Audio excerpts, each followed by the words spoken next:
রমাদানের অনেক অনেক শুভেচ্ছা আমার ইসলামিক ভাই বোনেদের, আমার গুরুজনদের। তো রমজানের নবমতম দিনের অনেক অনেক শুভেচ্ছা জানাচ্ছি আবারও। তো রমজানটা অনেক ভালো করে কাটাচ্ছেন তো আপনারা? আল্লাহর কাছে 5 ওয়াক্ত নামাজ পড়ে অবশ্যই অবশ্যই ইবাদত করবেন, মন থেকে সৎ পথে থাকবেন, সৎ রাস্তায় থাকবেন। আর আপনাদের এই ছোট বোনটার জন্যও কিন্তু দোয়া প্রার্থনা করতে ভুলবেন না। তো রমজানেরই একটা ওয়াজ নিয়ে এলাম মিজানুর রহমান আজহারি হুজুরের।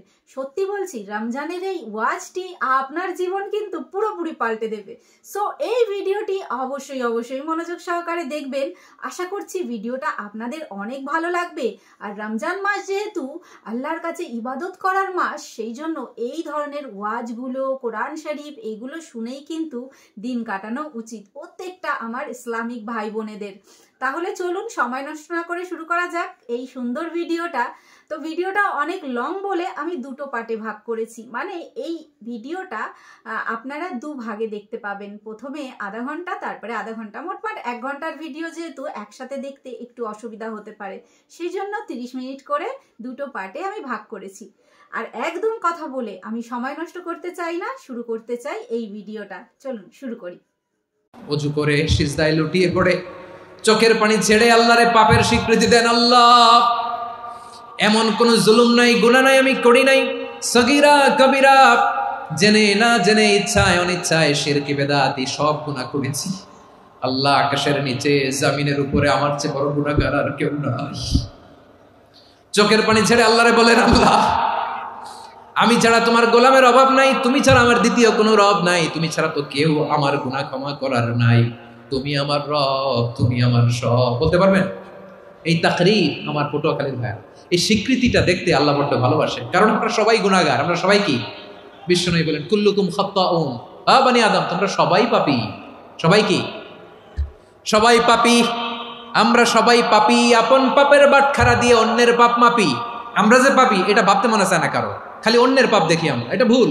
ওর এই পাপ, ও পাপী, ও জালেম, ও জাহান্নামী, এরকম একটা টেন্ডেন্সি। আমার যে কি হালাত এটার খেয়াল নাই। খেয়াল করতে হবে যে আমি সবচেয়ে বড় পাপী, ঠিক কিনা বলেন? পাপ করি নাই এমন কেউ আছি?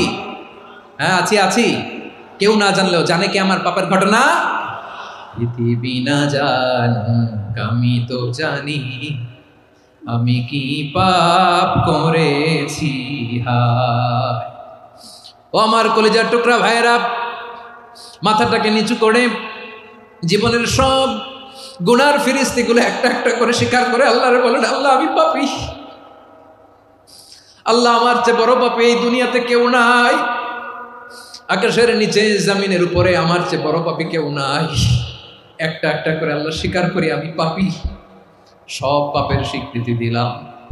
পৃথিবী না জানুক আমি তো জানি, আমি কি পাপ করেছি। হায় আমার পাপের করলে বিচার, বাঁচার আমার নাই উপায়। দয়াময় তুমি মাফ করো আমায়, মাফ করো আমায়। আল্লাহ তাআলা যদি দয়া করে আমাদেরকে মাফ না করে, আমাদের বাঁচার কোনো উপায় নাই। আপনি কি ভেবেছেন আপনার নামাজ দিয়ে আপনি জান্নাতে যাবেন? আপনি তাহাজ্জুদ গুজার, সেজদা দিতে দিতে কপালে দাগ ফেলেছেন, এটা আপনারা জান্নাতে নেবে না। আপনি এলাকার সবচেয়ে বড় হাতেম তাই, দানশীল, এই দানের ভরসায় বসে আছেন। কশিন কালো ওঠা আমাদের নামাজ, আমাদের রোজা, আমাদের ইবাদত, এগুলোকে মিজানের পাল্লায় উঠালে কোনো ওজনই হবে না। তবে আমাদের একটা কৌশল জানা আছে, আমরা আল্লাহর রহমতের ভিখারি। আমরা সেদিন আগেই গুনার স্বীকৃতি দিয়ে দেব। আমরা বলবো, আল্লাহ, তুমি প্রশ্ন করার আগে তোমার একটা কথা বলি, আমারে কিছু জিজ্ঞেস করো না, আমি সব করেছি। এমন কোন পাপ নাই যে পাপ আমারে দিয়ে হয় নাই। তোমার রহমত দিয়ে তুমি জান্নাতে পাঠাবা, তোমার দয়ায় জান্নাতে যেতে চাই, আমল দিয়ে না। পারবেন বলতে?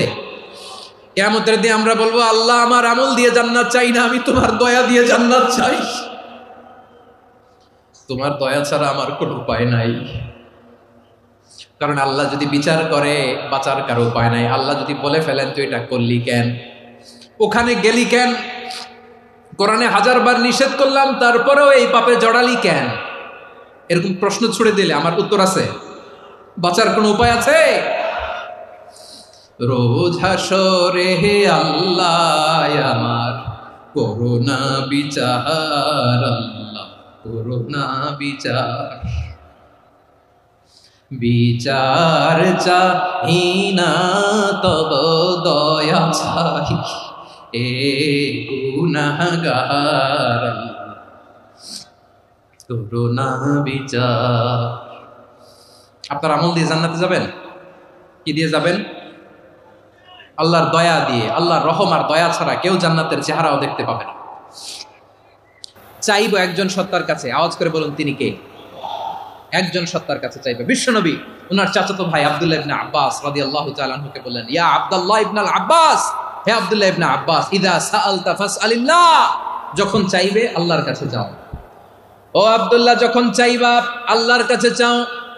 ওয়া ইদা ইসতাআনতা ফাসতাইন বিল্লাহ, যখন সাহায্য চাইবা আল্লাহর কাছে ফরিয়াদ করো।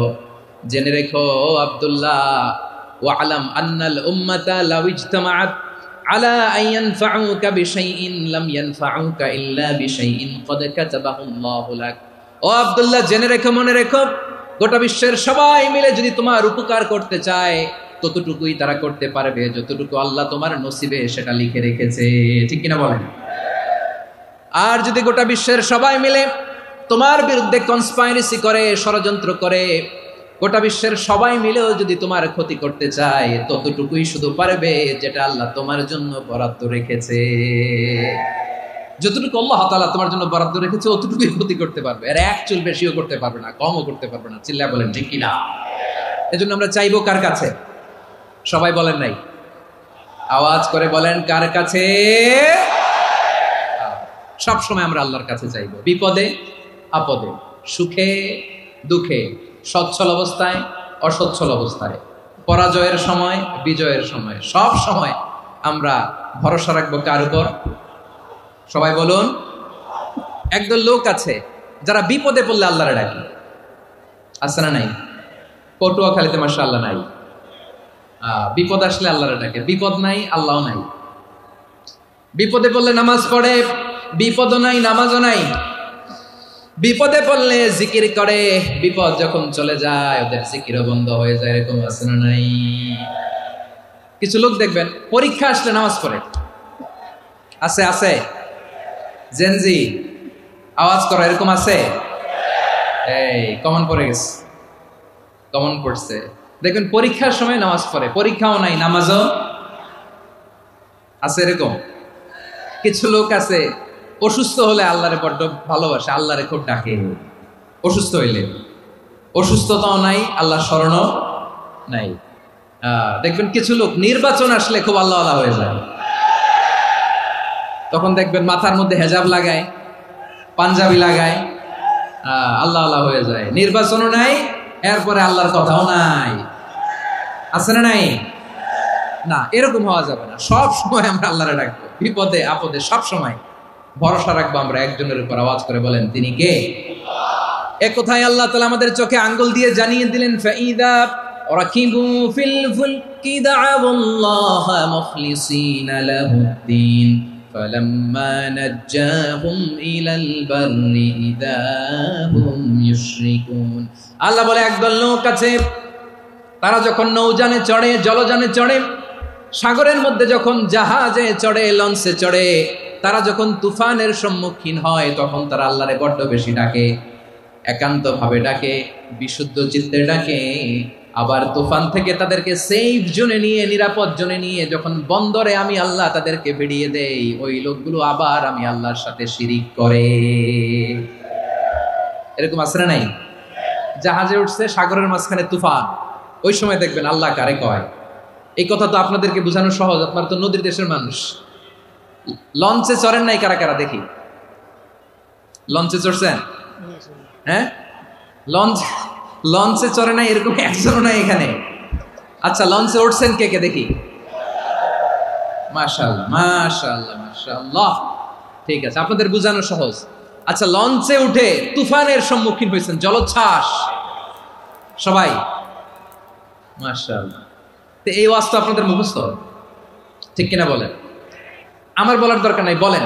মাঝ নদী, তুফান, জলোচ্ছ্বাস, জলের মধ্যে উচ্ছ্বাস, ঢেউ, টর্নেডো, সাইক্লোন, মেঘের ঘনঘটা, পরিবেশ ঘুটঘুটে অন্ধকার, লঞ্চ একবার এদিকে আরেকবার ওইদিকে, ভিতরে কি অবস্থা হয় বলেন তো?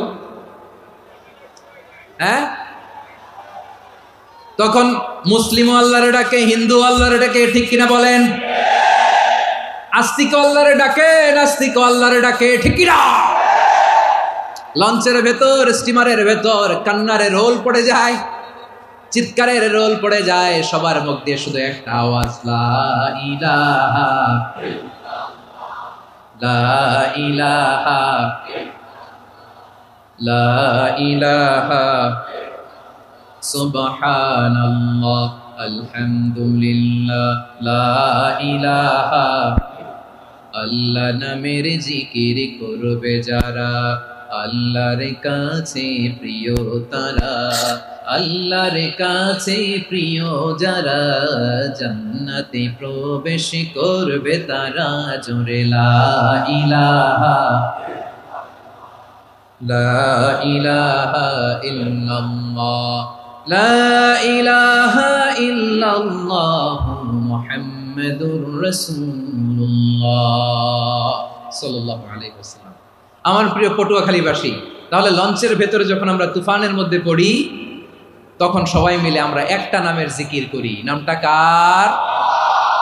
মুসলমানেরাও ডাকে, হিন্দুরাও ডাকে, আস্তিকও ডাকে, নাস্তিকও ডাকে, সবাই ডাকে একজনকে, তিনি কে? আবার দেখবেন ওই আল্লাহ তুফানের পরে, ঝড়ের পরে ওই লঞ্চটাকে যখন সদর ঘাটে ফিরিয়ে দেয়, আবার আমরা নাফরমানি শুরু করে দেই। সে কোথায় আল্লাহ বললেন, ফাইদা রাকিবু ফিল ফুলকি দা'আউল্লাহা মুখলিসিনা লাহুদ্দীন ফালাম্মা নাজ্জাহুম ইলাল বাররি ইযা হুম ইউশরিকুন। সাগরে যখন তুফানে পড়ে আমি আল্লাহর ডাকে, আবার আমি আল্লাহ যখন বাঁচিয়ে দেই, আবার আমি আল্লাহর সাথে শিরিক শুরু করে। আমরা কি এরকম হতে চাই নাকি? এরকম করবেন?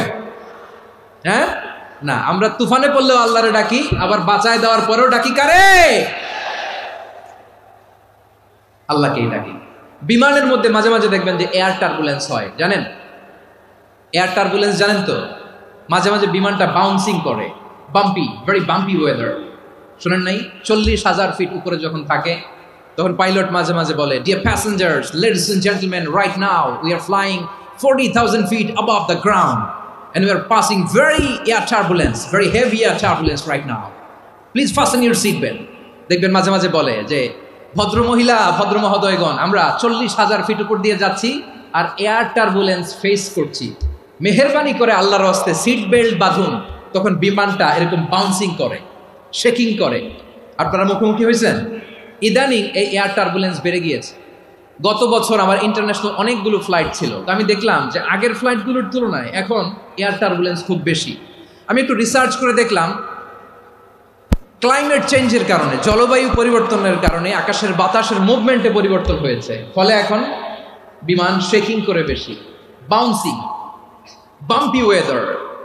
তো বলেন তো, 40,000 ফিট উপরে যখন আপনি, কয় হাজার ফিট? সবাই বলুন কয় হাজার ফিট? 40,000 ফিট উপরে যখন আপনি, তখন যখন বিমানটা এরকম বাউন্সিং করে, সবাই যখন ভমিটিং করে বিমান নষ্ট করে দেয়, বমি করে, তখন বাঁচানোর কে আছে আল্লাহ ছাড়া? কেউ আছে? ওই মুহূর্তেও সবাই মিলে একজনের ডাকে আওয়াজ করে বলেন, তিনি কে? মাঝে মাঝে কিছু সোশ্যাল মিডিয়ায় কিছু ভিডিও পাওয়া যায় যে হেভি যখন এয়ার টার্বুলেন্স হয়, 10 সেকেন্ড 15 সেকেন্ডের কিছু ভিডিও পাওয়া যায়, বিমানটা এরকম বাউন্সিং করছে, বাম্পি ওয়েদার, কাঁপছে, মানুষগুলো বমি করছে, অক্সিজেন মাস্কগুলো সব ঝুলে পড়েছে, বিমানটা শুধু কাঁপছে। তখন দেখবেন বিমানের ভেতরেও এরকম লঞ্চের মতো চিৎকার আছে না নাই? বিমানের ভেতরেও তখন চিৎকার। গত বছর হিথ্রো এয়ারপোর্ট থেকে সিঙ্গাপুর এয়ারলাইন্সের একটা ফ্লাইট, হিথ্রো টু চাঙ্গি, একটা ফ্লাইটে এমন বেশি এয়ার টার্বুলেন্সের শিকার হয়েছিল ওই এয়ারক্রাফটটা, 33 জন যাত্রী সেখানে আহত হয়েছে, একজন যাত্রী নিহত হয়েছে। কেবিন ক্রুজ, এয়ার হোস্টেস যারা আছে, একজনের নাক ফেটে, চোখ ফেটে, কপাল ফেটে, ব্লিডিং হয়ে শয়লা। প্রিয় ভাইরা, 40,000 ফিট উপরে বিমানটা যখন কাঁপবে তখন আমাদেরকে আল্লাহ ছাড়া আর কেউ বাঁচানোর আছে? এত আস্তে বললে হবে? ওই কঠিন মুহূর্তে আমার বাবা আমারে বাঁচাতে পারে, আমার বন্ধু আমারে বাঁচাতে পারে। এই গ্রাউন্ডে, জমিনের বুকে আমার প্রোটোকল, আমার ক্ষমতা, আমার দাম্ভিকতা, কোনো কিছু আমারে বাঁচাতে পারে একজন ছাড়া। চিল্লায় বলতে হবে, তিনি কে? সে আল্লাহ বললেন, গোলাম আমি বিপদের সময় ঠিকই তোমাদের বাঁচিয়ে দেই। ওই বিমানের ভেতরে 40,000 ফিট উপরে যখন তোমরা এয়ার টার্বুলেন্সের শিকার হও, তখন নাস্তিকও আল্লাহরে ডাকে, হিন্দু আল্লাহরে ডাকে। জোরে বলেন ঠিক কিনা? আবার বিমানটা যখন শান্ত হয়ে যায়, একটু পরেই বিমানের স্ক্রিনের মধ্যে হিন্দি সিনেমা খোঁজে। বিমানের স্ক্রিনে কিন্তু বিশাল ওখানে আফলাম ফিল্মের একেবারে বোঝাই করা। বিমানটা শান্ত হলে আবার হিন্দি সিনেমা দেখা শুরু করে। একটু আগে ডাকছিল কারে? কারে? দেখবেন বাংলাদেশে আমাদের ক্রিকেটাররা যখন অন্য কোনো দেশের সাথে খেলে, অনেক সময় এমন হয় বল বাকি একটা, রান দরকার 6টা। বল বাকি কয়টা? পটুয়াখালী বুঝে নাই বোধ হয়। বল বাকি কয়টা? রান দরকার। আপনি দেখবেন ক্যামেরাম্যান তখন গ্যালারিতে খালি দেখায় দর্শকদের যে কি অস্থিরতা। হিপ হপ স্টাইলের মেয়েটা, যে মেয়েটার ওড়না এতক্ষণ ছিল গলায়, এতক্ষণ কই ছিল, ওই মেয়েটা দেখবেন ওড়নাটা টেনে মাথায় দিয়ে এরকম মুনাজাত ধরতেছে, আল্লাহ আল্লাহ, একটা ছক্কা, আল্লাহ আল্লাহ, আমার লাল সবুজের পতাকারে তুমি অপমানিত কইরো না আল্লাহ, ইন্ডিয়ার সাথে আমাদের খেলা, আল্লাহ আল্লাহ, একটা ছক্কা, একটা। পুরো পুরো খেলা জুড়ে এই মেয়ের ওড়না ছিল গলায়, কিন্তু যখন এক বলে 6 রান দরকার, ওড়না চলে আসছে কোথায়? মাথায়। আবার মুনাজাত আছে না নাই? ঠিকই বাংলাদেশের দামাল ছেলে এমন এক শট মারলো, বল চলে গেল স্টেডিয়ামের বাইরে, ছক্কা, জিতে গেলাম আমরা। পুরো স্টেডিয়াম জুড়ে চিৎকার, হই হুল্লোর, মৌজ মাস্তি। যেই মেয়েটা মাথার মধ্যে ওড়না দিয়ে এতক্ষণ সুবহানাল্লাহ সুবহানাল্লাহ বলে আল্লাহর কাছে দোয়া করেছে, ওই মেয়ে এখন আবার ওড়না ফেলে দিয়ে নাচা শুরু করে দিয়েছে। তাহলে আল্লাহর ভয়, আল্লাহর প্রতি আস্থা, বিশ্বাস, ভালোবাসা, এটা কি ক্ষণিকের জন্য? মানে আমার যখন লাগবে তখন আল্লাহর ইউজ করবো নাকি? হ্যাঁ, বিপদে আপদে, সুখের সময় দুঃখের সময়, সচ্ছল অসচ্ছল অবস্থায় বিশ্বাসীরা ভরসা রাখে একজনের উপর। চিৎকার করে বলো, পটুয়াখালী তিনি কে? সে আল্লাহ বললেন, গোলাম মনে করো না জাহাজ থেকে সদরঘাটে ভিড়িয়ে দিলাম, তুমি নিরাপদ হয়ে গেছো। মনে করো না 40,000 ফিট থেকে সেফ ল্যান্ডিং এর পরে এয়ারপোর্টে নেমে গেলেই তুমি নিরাপদ হয়ে গেছো। ও মিয়া, বিপদ কি শুধু সাগরে আর আকাশে? ঘরের বিপদ, ঘরের ভেতরও বিপদ আসতে পারে কি পারে না? এজন্য সূরা মুলক আল্লাহ বললেন, আমিনতুম মান ফিস সামাই আন ইয়াখসিফা বিকুমুল আরদা ফাইদা হিয়া তামুর। তোমরা কি ভাবছো তোমরা নিরাপদ? সাগরের মধ্যে তুফান, আল্লাহ আল্লাহ ডাকলাম, সদরঘাটে যে পড়ছে, বাইসে গেছেন তো আপনি। আর পাবে আপনারে আল্লাহ? আল্লাহরা তো সাগরের মাঝখানে তো আল্লাহ আপনার পাইছিল, আর তো পাবে না। আর পাবে আপনারে? আর আল্লাহ ধরতে পারবে আপনারে? ঘরের ভেতরও বিপদ দিয়ে আটকাতে পারে কে? 5 স্টার 7 স্টার হোটেলের ভেতরেও আমাকে বিপদের মধ্যে ফেলে দিতে পারেন কে? আল্লাহ বললেন, তোমরা কি ভেবেছো তোমরা নিরাপদ? আমি চাইলে ল্যান্ডস্লাইডস, ভূমি ধস দিয়ে 1 লক্ষ 1 মুহূর্তে নিয়ে যেতে পারি। এক সুনামি দিয়ে থাপ্পড় মেরে 3 লক্ষ সাগরের ভেতরে ঢুকাই দিতে পারি, 1 সেকেন্ডও লাগে না আমার। আম আমিনতুম মান ফিস সামাই আন ইউরসিলা আলাইকুম হাসিবা ফাসাতা'লামুনা কাইফা নাযীর। আল্লাহ চাইলে আকাশ থেকে পাথর বৃষ্টি নাজিল করতে পারেন কি পারেন না? এই মুহূর্তে এখানে ভূমিকম্প দিতে পারেন কি পারেন না? আচ্ছা, ভূমিকম্প যখন হয় আমাদের কারো হুঁশ থাকে? আপনি মনে করছেন আমরা সাধারণ মানুষ, আমরা দৌড় দেই, আর প্রেসিডেন্ট প্রধানমন্ত্রী ওনারা বুঝি খাটে শুয়ে থাকে? কথা বুঝে নাই বোধহয়। ভূমিকম্প, আর্থকোয়েক যদি হয়, বাঁচার জন্য আমরা কি করি? হয় খাটের তলায়, ডাইনিং টেবিলের নিচে, উপরে শক্ত কিছু আছে এটার নিচে, অথবা ঘর থুইয়া দেও দৌড়। তো প্রধানমন্ত্রী উনি কি করে? প্রেসিডেন্ট উনি কি করে? হ্যাঁ, উনি খাটের মধ্যে যে শুয়ে থাকে নাকি? উনিও দৌড়, সাধারণ মানুষও দৌড়, প্রধানমন্ত্রীও দৌড়, বাড়িওয়ালাও দৌড়, ভাড়াটিয়াও দৌড়, সবাই দৌড়।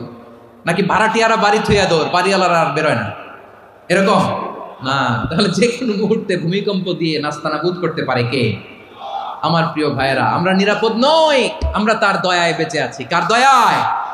এজন্য আল্লাহ বললেন, গোলাম যে কোনো মুহূর্তে বিপদ দিয়ে তোমাদেরকে নাস্তানাবুদ করতে পারি। বিশ্বাসী বলে যদি নিজেকে দাবি করো, সব সময় ডাকতে হবে একজন সত্তাকে। বলেন তিনি কে? এই কথা ক্লিয়ার? এই সবগুলো উদাহরণ শেষে সবার কাছে ক্লিয়ার হয়েছে না যে বিপদ থেকে, আপদ থেকে, পরীক্ষা থেকে, ক্যালামিটি থেকে আমাদেরকে কেউ বাঁচাতে পারে না একজন সত্তা ছাড়া। আবারও বলেন তো তিনি কে? ক্লিয়ার? হ্যাঁ, সবাই বুঝতে পারছেন? আচ্ছা, এবার আমরা দেখি বিষ্ণু ইসা ইসলামের জীবনে বিপদ আপদ ছিল কিনা। উনি বিপদ আসলে কিভাবে ডিল করতেন, বিপদ আসলে কোন দোয়া পড়তে হয়, কিভাবে ফরিয়াদের হাত উত্তোলন করতে হয়, কিভাবে রবের দরবারে নতজানু হয়ে ফরিয়াদ করতে হয়, এটা জানার দরকার আছে না নাই? আসলে আমরা বিষ্ণুনবীর জীবনী থেকে দেখি বিপদ আসলে উনি কি করতেন। বিপদ আসলেই প্রথমে বিষ্ণুনবী সাল্লাল্লাহু আলাইহি ওয়াসাল্লাম একটা দোয়া পড়তেন। কি পড়তেন? তিনি পড়তেন ইন্না লিল্লাহি ওয়া ইন্না ইলাইহি রাজিউন। নিশ্চয় আমরা আল্লাহর জন্য, নিশ্চয় আমরা কার দিকে ফিরবো ভাই? আবার কার দিকে ফিরবো? আওয়াজ করে বলুন তো, আমরা এসেছি কার কাছ থেকে, আবারও ফিরে যাব কার কাছে?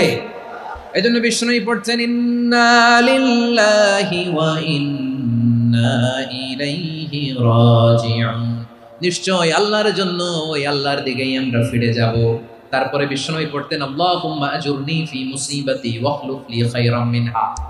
একসাথে প্রথমে পড়তেন ইন্না লিল্লাহি ওয়া ইন্না ইলাইহি রাজিউন, তারপর পড়তেন আল্লাহুম্মা আজুরনি ফি মুসিবাতি ওয়াখলুফ লি খায়রাম মিনহা। মানে আল্লাহ, এই যে আমি বিপদে ধৈর্য ধারণ করলাম, এটার সব তুমি আমার দাও, আর যেটা হারালাম এর চেয়ে ভালো কিছু দিয়ে মেকআপ করে দিও, ভালো কিছু দিয়ে বদল করে দিও। সুবহানাল্লাহ পড়েন। তাহলে বিপদ আসলে আমরা কি পড়ব? কথা বলেন। এই যে আমি শুয়েছিলাম, নাশিদ গাচ্ছিল ওরা, এদেশে পরস্পরে দেখা হলে দেয় সালাম, এদেশে আমজনতার হৃদয় জুড়ে পাকালাম, এদেশে বিপদ এলে সর্বজনে সর্বক্ষণে দোয়া পড়ে ইন্না লিল্লাহ। কি পড়ে? সুবহানাল্লাহ সুবহানাল্লাহ সুবহানাল্লাহ সুবহানাল্লাহ। এদেশে আজান শুনে সূর্য ওঠে শহর গ্রামে, এদেশে আজান শুনে সূর্য ডুবে সন্ধ্যা নামে, এদেশে সকল কাজে সবাই বলে বিসমিল্লাহ, এদেশে ভালো কিছু দেখে শুনে হাসি মুখে সবাই বলে মাশাআল্লাহ। সুবহানাল্লাহ পড়ে। তাহলে বিপদ এলে আমরা কি পড়ি? কথা বুঝলে সবাই উত্তর দিতে হবে। বিপদ এলে কি পড়ি? তাহলে বিপদ এলেই আমরা এখন থেকে ইন্না লিল্লাহ পড়বো, নাকি হাই হুতাশ করবেন? একদল আছে হাই হুতাশ করে, হায় আল্লাহ রে মোর কি হইল রে, মুই কি হর মুরে, মুই কমবে জামুরে। আছে না নাই? এরকম বিলাপ করতে নিষেধ করেছেন বিশ্বনবী। কি করব, কই যাব, কি হবে, হায় হায়, এরকম হাহুতাশ আছে না নাই? বিশ্বাসীরা হাহুতাশ করে না, তারা ইন্না লিল্লাহ পড়ে। কি পড়ে মনে থাকবে? আমরা পড়বো ইন্না লিল্লাহি ওয়া ইন্না ইলাইহি রাজিউন। নিশ্চয়ই আমরা আল্লাহর জন্য, আমরা আল্লাহর দিকেই ফিরে যাব। এরপর পড়বো আল্লাহুম্মা আজুরনি ফি মুসিবাতি ওয়াখলুফ লি খায়রাম মিনহা। আল্লাহ, আমি যে বিপদে ধৈর্য ধারণ করলাম এটার সওয়াব দিও, আর যা হারালাম তার চেয়ে ভালো কিছু দিয়ে বদল করে দিও। সুবহানাল্লাহ পড়েন। বিশ্বনবীর হাদিস শুনলেন উম্মে সালামা রাদিয়াল্লাহু তাআলা আনহা। ওনার স্বামী হলো আবু সালামা। মজার ঘটনা খেয়াল করে শুনেন আমার প্রিয় কলিজার টুকরা ভাইয়েরা। কানগুলো খরগোশের কানের মতো খাড়া করে আমার দিকে তাকান। সাইয়্যিদাতুনা উম্মে সালামা রাদিয়াল্লাহু তাআলা আনহা, ওনার স্বামীর নাম আবু সালামা। শ্রেষ্ঠ দম্পতি, শ্রেষ্ঠ ফ্যামিলি। প্রথমে হিজরত করেছিলেন হাবাসায়, পরে হিজরত করেছেন মদিনায়। উহুদ যুদ্ধের পরে ওনার স্বামী আবু সালামা ইন্তেকাল করলো, শহীদ হলো। সুবহানাল্লাহ পড়েন। যখন আবু সালামা ইন্তেকাল করলো, উম্মে সালামা রাদিয়াল্লাহু তাআলা আনহা কেঁদে কেঁদে হয়রান। আর নবীর শিখানো বাণী অনুযায়ী তিনি বারবার পড়ছিলেন ইন্না লিল্লাহ। কি পড়ছিলেন? মুই কই যামু, কি হরমু, এগুলো বলে নেই। কি বলছে? ইন্না লিল্লাহ। যেহেতু বিশ্বনবী বলেছেন কেউ যদি বিপদের প্রথম ধাক্কায় পড়ে ইন্না লিল্লাহি ওয়া ইন্না ইলাইহি রাজিউন, আল্লাহুম্মা আজুরনি ফি মুসিবাতি ওয়াখলুফ লি খায়রাম মিনহা, তাহলে এই বিপদে যে সে যা হারালো তার চেয়ে শ্রেষ্ঠ কিছু দিয়ে আল্লাহ তার বদল দিয়ে দিবে। এই হাদিস শুনে উম্মে সালামা রাদিয়াল্লাহু তাআলা আনহা ওনার প্রাণ প্রিয় স্বামী আবু সালামার ইন্তেকালের পরে চোখের পানি ছাড়ে আর পড়ে ইন্না লিল্লাহি ওয়া ইন্না ইলাইহি রাজিউন, আল্লাহুম্মা আজুরনি ফি মুসিবাতি ওয়াখলুফনি খায়রাম মিনহা।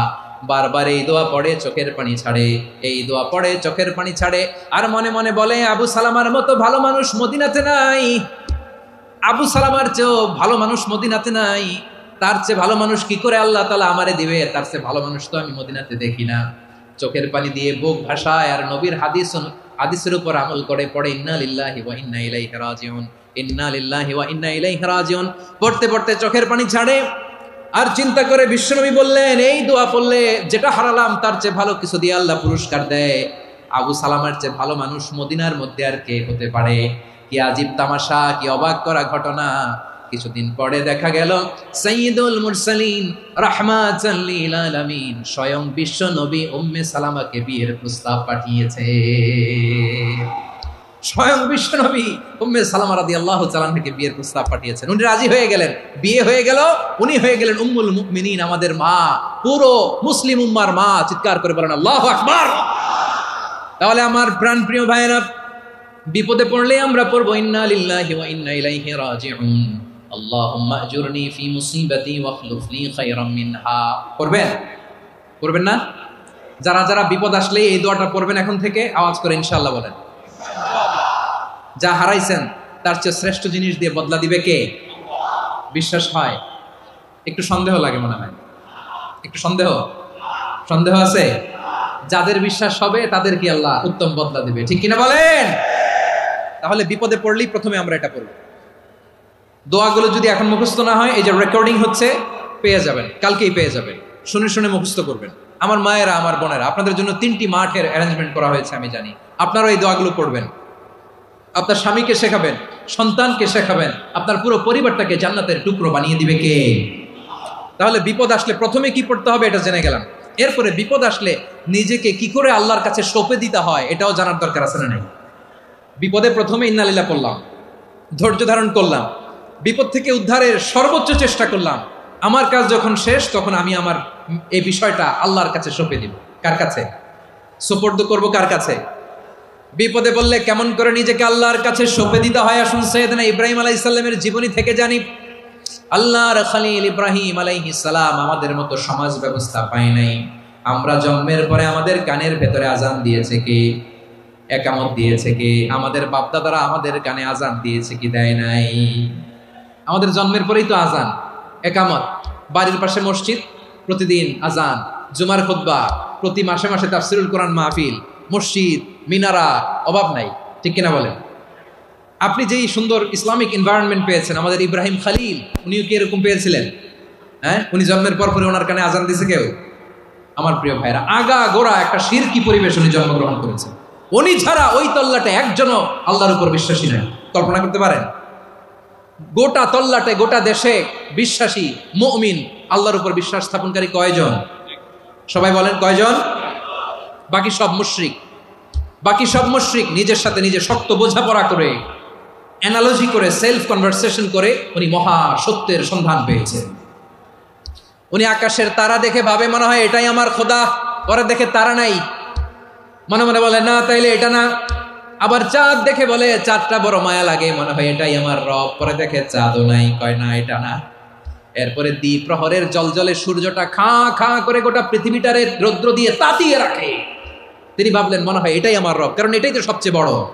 কিন্তু বিকেল বেলা ওই সূর্যটাও যখন চলে যায়, সাইয়েদনা ইব্রাহিম বলে না এটাও তো নাই, আমার খোদা যদি আমারে ছেড়ে চলে যায়, বিপদে পড়লে আমারে উদ্ধার করবে কে? এভাবে নিজের সাথে অ্যানালজি, সেলফ কনভারসেশন করতে করতে করতে তিনি মহা সত্যের সন্ধান পেয়েছেন। সুবহানাল্লাহ পড়েন। সব শেষে তিনি ডিসিশন নিয়ে ঘোষণা দিলেন, ইন্নী ওয়াজ্জাহতু ওয়াজহিয়া লিল্লাযী ফাতারাস সামাওয়াতি ওয়াল আরদা হানিফান ওয়া মা আনা মিনাল মুশরিকিন। নিশ্চয় আমি এমন সত্তার দিকে মনোনিবেশ করলাম, মুখাপেক্ষী হলাম, যিনি আকাশ বানিয়েছেন, জমিন বানিয়েছেন, আমি মুশরিক নই। সুবহানাল্লাহ।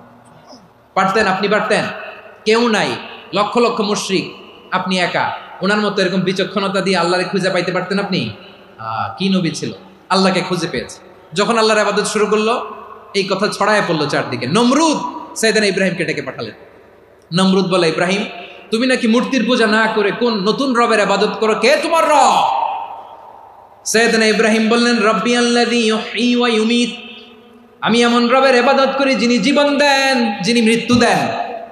নমরুদ বলে, তাই নাকি? তোমার রব জীবন দেয়, মৃত্যু দেয়, আর এটা তো আমি দেই। আমিও তো জীবন দেই, আমিও তো মৃত্যু দেই। সাইয়েদনা ইব্রাহিম বললেন, কেমন করে তুমি জীবন দাও মৃত্যু দাও একটু দেখাও তো। নমরুদ জেলখানা থেকে দুজন কয়েদিকে ডেকে আনলো, কয়েদি এনে অর্ডার করলো একটাকে এখনই শিরোচ্ছেদ, হেড অফ ডেথ পেনাল্টি, মৃত্যুদণ্ড দেয়া হলো, ফিনকি দিয়ে রক্ত বেরোলো। নমরুদ বলে, দেখো দুজনকে ধরে আনলাম, একজন কয়েদিকে দিলাম ডেথ পেনাল্টি, মৃত্যুদণ্ড, ওরে মৃত্যু দিলাম। আরেকজন যে দাঁড়িয়ে আছে, চাইলে ওরেও আমি মৃত্যুদণ্ড দিতে পারি, কিন্তু না, ওরে আমি দিব না, ওরে আমি বাঁচাইয়া দিলাম, ছেড়ে দিলাম, মানে জীবন দিলাম। দেখো ইব্রাহিম, তোমার চোখের সামনে একজনরে মৃত্যু দিলাম, আরেকজনরে জীবন দিলাম। আপাত দৃষ্টিতে তাই তো, একজনরে তো জীবন দিল, আরেকজনরে মৃত্যু দিল। সাইয়েদনা ইব্রাহিম এবার বিপাকে পড়ে গেলেন। কিন্তু এক একজন নবীকে আল্লাহ এমন উইজডম বিচক্ষণতা দিয়ে এই জমিনে পাঠিয়েছেন, মুহূর্তের মধ্যে আল্লাহর খলিল ইব্রাহিম বললেন, ফাইন্নাল্লাহা ইয়াতি বিশ-শামসি মিনাল মাশরিকি ফাতি বিহা মিনাল মাগরিব ফাবুহিতাল্লাযী কাফার। আল্লাহর খলিল ইব্রাহিম বললেন, নমরুদ বুঝলাম তুমি জীবন দাও মৃত্যু দাও দেখলাম, কিন্তু আমার রব, আমার আল্লাহ প্রতিদিন সকালবেলা উষা লগ্নে ওই পূর্ব দিগন্ত থেকে সূর্যটাকে উদিত করেন, সাঁঝের বেলা, বিকেল বেলা, কুথুরি লগ্নে, সন্ধ্যা বেলা ওই দ্বিপ্রহরের জলে সূর্যটাকে পশ্চিম দিগন্তে ডুবিয়ে দেন। মানে সকালবেলা পূর্ব দিক থেকে উদিত করা সূর্যটাকে পশ্চিম দিকে বিকেলে তিনি ডুবিয়ে দেন। তুমি যদি পারো ওই সূর্যটাকে পশ্চিম দিক থেকে উদিত করে পূর্ব দিকে ডুবিয়ে দাও। সুবহানাল্লাহ পড়বেন না? দেখেন, ইনস্ট্যান্ট ইন্টেলেক্ট, মুহূর্তে বিচক্ষণতা, উইজডম কাকে বলে? নমরুদ পারবে? নমরুদের বাপ পারবে? ওর দাদা, ওর 14 গোষ্ঠী, গোটা বিশ্বের সব ক্ষমতাধর রাষ্ট্রনায়করা একসাথে হলে পারবে? ফাবুহিতাল্লাযী কাফার পারে নাই, ব্যর্থ হয়েছে। এবার তেলে বেগুনে জ্বলে উঠেছে, রেগে মেগে আগুন বলে, ফালকুহু ফিল জাহিম। ওর সাথে তর্ক নাই, না পেরে এবার এটারে আগুনে ফেলা।